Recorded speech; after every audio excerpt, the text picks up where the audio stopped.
demande c'est Soulaf avec vous. À la demande de beaucoup d'entre vous, je vais réaliser leur fils constantinois. Donc, c'est une recette que j'ai apprise de ma grand-mère.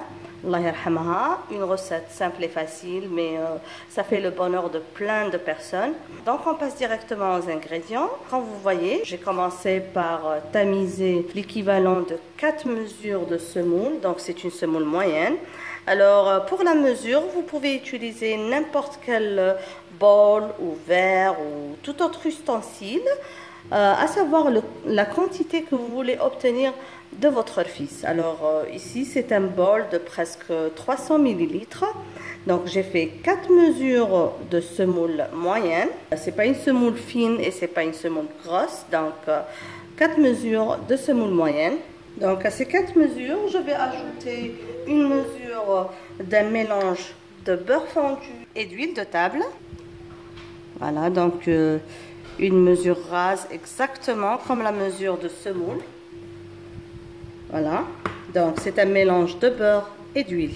Donc je vais ajouter ce mélange à la semoule et je vais bien le sabler avant de commencer à introduire le sel et l'eau de rose ou l'eau de fleur. Donc nous dans la recette originale constantinoise, on utilise mazhar ou l'eau de fleur d'oranger distillée traditionnellement à la maison, qui est plus concentrée et plus parfumée que l'eau de fleur d'oranger du commerce.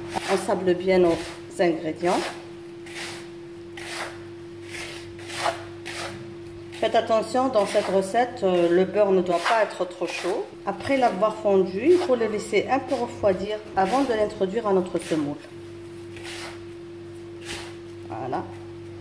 Maintenant qu'on a bien sablé notre pâte, on va ajouter une demi-cuillère à café de sel. Je n'en mets pas beaucoup parce que même le beurre, il est un petit peu salé. Et maintenant, on va ramasser la pâte avec le mélange eau et eau de fleur d'oranger. Voilà, comme ça.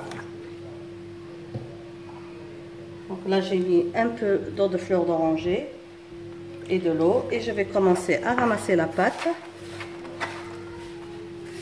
tout doucement. On ne veut pas une pâte très mouillée, donc on ramasse tout doucement.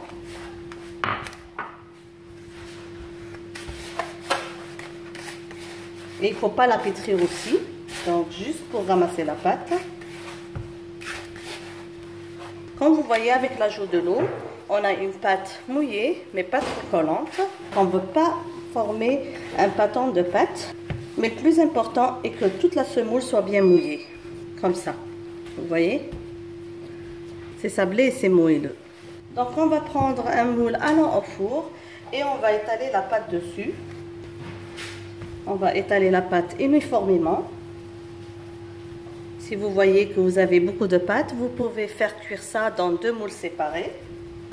Donc il est très important d'étaler votre galette uniformément pour que ça ne brûle pas sur les côtés fins et reste cru sur les côtés un peu gros. Comme ça. Et on va tracer des carrés. Ces carrés vont nous faciliter tout à l'heure la découpe de notre galette pour la passer au robot. Maintenant, on va couper des carrés comme je vous ai dit.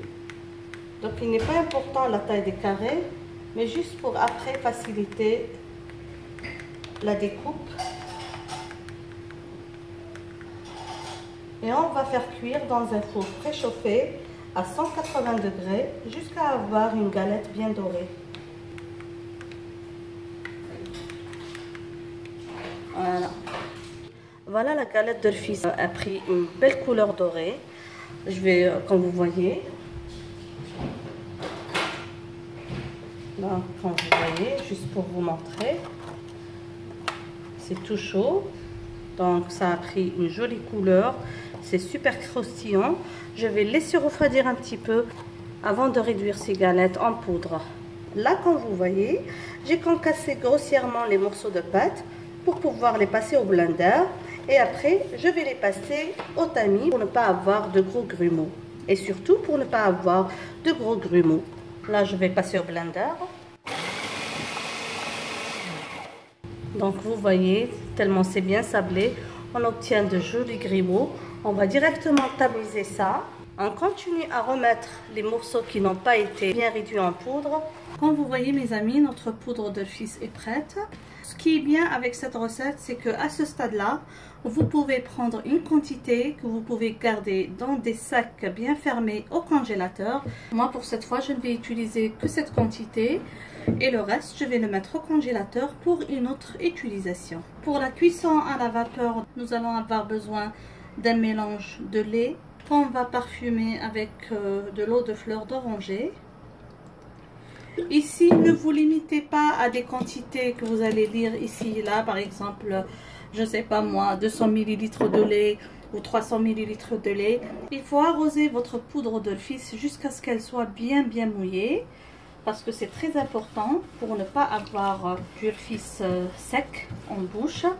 Donc ne vous limitez pas aux quantités, parce que à savoir la quantité de fils que vous allez préparer, comme vous voyez là, j'ai bien mouillé le fils. Il faut bien mouiller et il faut laisser absorber avant de faire passer à la vapeur. C'est comme la préparation du couscous. Mais bien sûr ici, le fils, vous le mouillez plus que le couscous.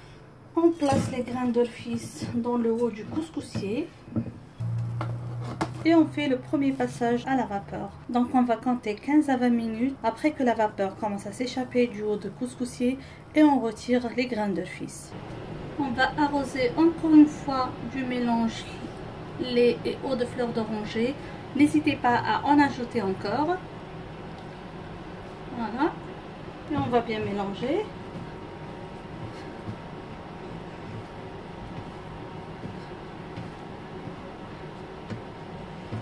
Il faut que la poudre absorbe bien le mélange lait et eau de fleur d'oranger. J'en ajouterai encore. Comme vous voyez, je ne me limite à aucune quantité. Je fais selon le toucher et comment je trouve les grains de mon fils. J'ajoute encore un petit peu. Et je laisse bien absorber avant de repasser encore une fois à la vapeur. Les grains sont bien tendres et moelleuses et c'est ça ce qu'on veut obtenir quand on mouille les grains de fils avec le mélange lait et eau de fleur d'oranger.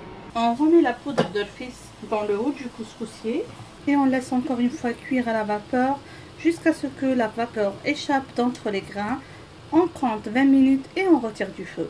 Les grains de fils sont bien cuits à la vapeur. On passe à la finalisation de la préparation. Je vais ajouter du beurre. C'est pas une recette de tout régime. C'est pour ça que c'est une recette qu'on prépare généralement dans les fêtes. On ajoute du miel et on incorpore bien le tout. Donc jusqu'à ce que le beurre fonde et on goûte pour savoir que le fils soit aussi bon qu'on l'aime. Je continue à faire absorber tout le beurre et le miel au fils. Le fils est bien arrosé quand on a cette petite boule qui se forme quand on fait ce geste là.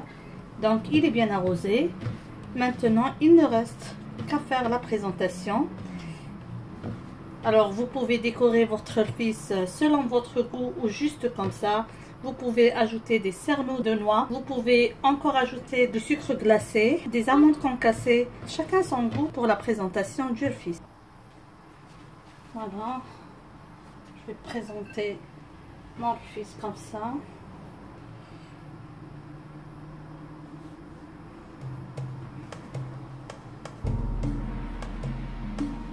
Je vais passer à la décoration du fils. Vous pouvez ajouter des dragées, vous pouvez ajouter des raisins secs, chacun son goût. Ajouter une touche de sucre glacé.